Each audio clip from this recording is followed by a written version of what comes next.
You have done what most will never do. Over 100 posts published and well over 100,000 words published. But your traffic graph, it's flatter than your chest. No clicks, no rankings, no results. Just a bunch of money down the drain. And now you're wondering, is SEO even worth it? SEO is dead, right? Well, in this video, I'm going to break down exactly why your blogs aren't ranking, the silent killers that are holding your blog back, and exactly what you need to do in order to turn your dead blog into a traffic machine. By the end of this video, you'll know exactly what's wrong, what to fix, and you'll have a clear action plan to finally start getting the rankings and results you deserve. And it's a lot simpler than you think. So here's the scenario. Let's pretend you're a SaaS company that sells a copywriting AI tool, and you've published hundreds of posts, but they're not ranking. And these are the 8 main reasons why they're not ranking. First of all, there's too broad of a topic you're targeting. You need to get specific. So for example, let's just say how to write copy like a pro with Greg Newman. Well, who the hell's Greg Newman? Or people type in how to write copy like a pro. And what keyword are you targeting?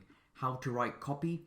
Well, that's too broad and it's going to be way too competitive. What about how to tell stories like a pro with Greg Newman? Well, what kind of stories? Children's stories.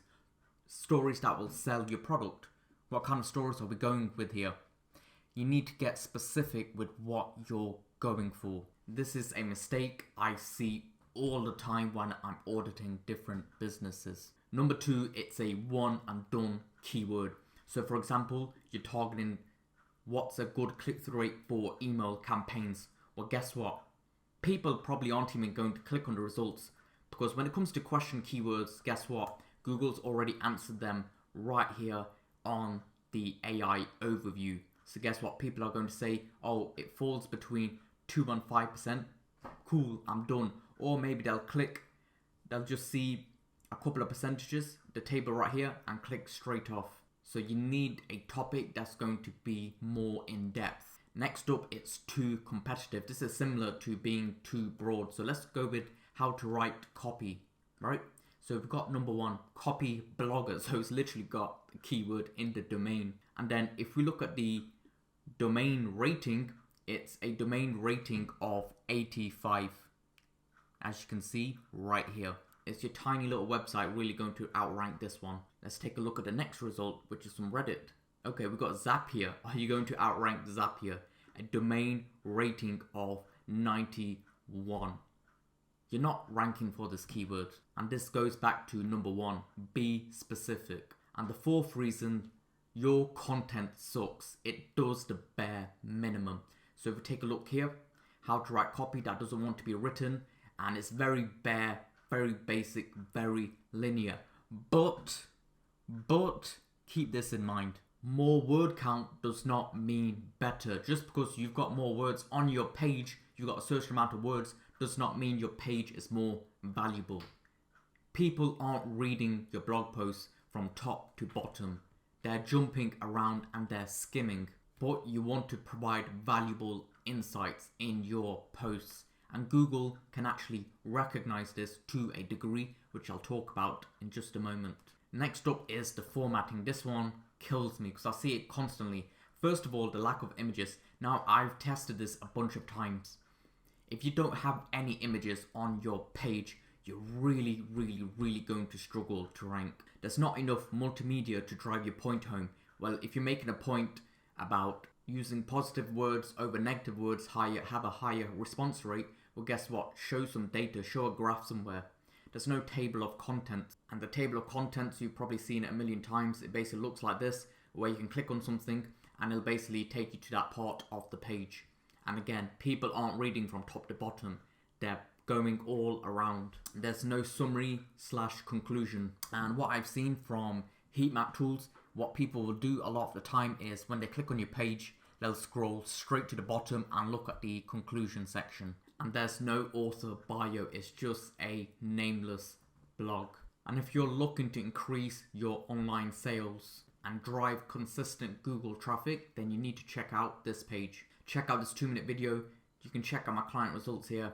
And here's the thing, you can watch these videos, great, and you can piece together advice and be like, oh, should I be doing this at this time? Should I be doing that? Or you can just hop on a call with me for 1 hour and I'll basically clarify absolutely everything and tell you exactly what you need to do in order to get higher rankings and increase your revenue.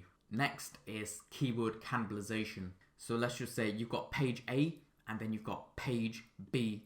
They're targeting the same keywords and it has the same intent behind them. Which one should Google rank? Well, it's not entirely sure. So sometimes it'll go for A, sometimes it'll go for B, and a lot of the time, neither one of them is going to rank. So if you're constantly targeting similar keywords, then guess what? You're probably going to be falling into keyword cannibalization. Stop doing this. Next up is you haven't done the basic on-page SEO, and it still shocks me till this day that so many sites completely miss this, even when they have SEOs working on their site. So you're basically going to have your keyword in the meta title, H1 title, and the body. So the meta title is literally the blue title right here. As you can see, right here, that's the meta title. And then when you click on it, the H1 title is typically going to be this right here, but you need to make sure, so download the Easy SEO extension, click on headings, and you can see, yep, H1 right here, and you can even highlight these subheadings to see what title it is. And then you're simply going to have your keyword inside the body content. Now it comes to original research. I cannot stress how important this is moving forward. If you're skipping this and you're doing the other stuff, yes, your rankings will increase, but eventually they're probably going to take a nosedive. And I want you to think of Google as a library. And this library, it has billions upon billions upon billions of books. Well, which library do you know that can display to visitors billions of books? Nothing. There's nothing out there. And Google works the same way. They have very limited shelf space, aka page 1. So do you think this library is going to display the same books with similar content, the same regurgitated stuff? You're typing your keyword into Google, see what the other results are doing, and basically just creating a better version of what they did, just slightly bigger? No, they want unique perspectives, new insights, original content. In fact, Google is doing their best to tackle this, to the point they've even have a patent on something called information gain score. And essentially what happens is they compare your page to the other page to see what information is different. Because if these pages are already hitting the keyword intent, they're providing information, well, why should Google rank your page? Unless you've got new information. So how do you gain this new information? Well, I covered that in this video, and if you watch this video, I guarantee you it's going to completely transform the way you do SEO. Don't skip it.